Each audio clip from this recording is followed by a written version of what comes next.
Hey guys, in this tutorial we're going to be covering about the WooCommerce extension. I created this WooCommerce extension for my client, and yeah, I just want to document this before I forget things. So first step to do is, let's say we're going to be creating a, let me just remove this. We're going to be creating another product data type in WooCommerce.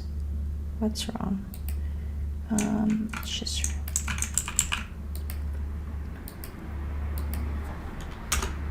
okay, so we're gonna be creating another venue here, and we'll call it maybe venue product data type. So what I'm gonna do is I will first create a filter hook for the product type selector. Now if you're creating a selector specifically for the native product data, you don't need to use product type selector. You can use a WooCommerce, the native WooCommerce selector. So what will I do is I'm going to declare add filter, okay, and then we're going to be calling product type selector, and then what's the name of the functions? Let's just keep it like that for now, empty, and I will create another function in here.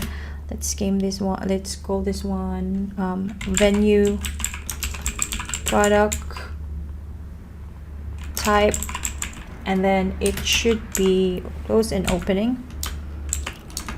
We need to pass an array, a variable type. It should be types, and then in the types, so let me just grab this code so it's easier. Okay, so basically we are creating a we're calling a filter. Let me call that here. Okay, so what we're doing is we create a filter hook for the product data type, so we can register. Actually, it's not a filter, it should be add action, yeah, because we're creating a new product. So you can use either add actions or add filter. We're calling the product type selector hook, and then I'm gonna correct this if the action is not right, and then we're connecting this filter to the functions we created.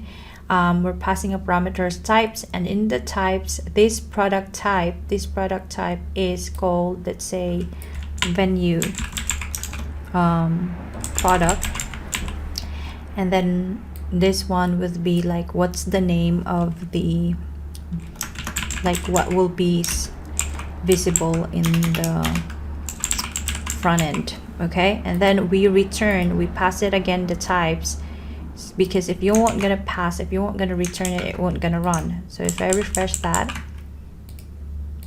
click the page, you see the drop down, there's a venue product there. Now that's not enough having a venue drop down, because as you notice, the tabs are still there. It's okay that the tab is still there, but you need to add a tabs, another extra tabs, or if you don't want to add an extra tabs, that's also fine. But what are you going to do? What is the extra details you want to add up in a venue products? You will need to register the product data types. Aside from, once you're already done creating the drop down menu, you will need to also create a class. So like, what type of class is this?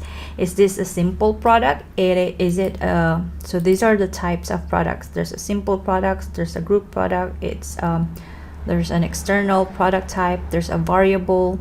So this 9-to-5 driving that I created is a WC product. I extend this custom product data type to WC products.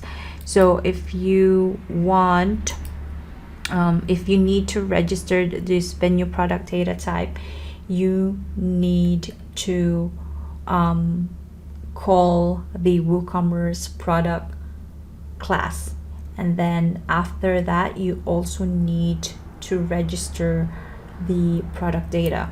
So there's other thing you need to do aside from registering your Dropdown. You need to create a classes and stuff, so we're going to cover that in the next video. Thank you.